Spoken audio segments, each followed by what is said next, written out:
How to create custom URL redirects in your Shopify store. Hi guys, welcome back to my channel. In today's video, I'm going to show you step by step how to create and set up custom URL redirects in your Shopify store. It's going to be very easy and simple step. So first you have to log into your Shopify account, and then in the dashboard, you can go ahead to the content here. You can click on it, and there will be meta objects, files, menus, and blog posts. Now you can click menus here, and you will see all your menus on your Shopify stores. And as you can see, there are options to create menu and URL redirects.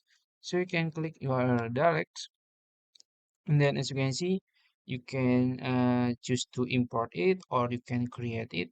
So if you already have it, you can just import it, and obviously it's gonna be CSV file. So you have to upload the CSV file, and then you can just click upload file, and it will automatically import your URL redirects. But if you don't have it yet, you can just click create URL redirect, and then as you can see, there is redirect from to redirect to. So basically, maybe you want to move your link to your new page. So let's say I want to redirect from shop maybe to maybe store. So for example, maybe I have two pages. So it's shop and store.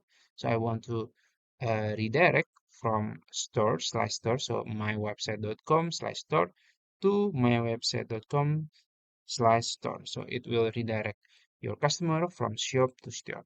And then you can just click save here, and it's saved, and then you can just create more and more as you want. So I think that's it. If you found this video helpful, please like this video and subscribe to my channel. Thank you.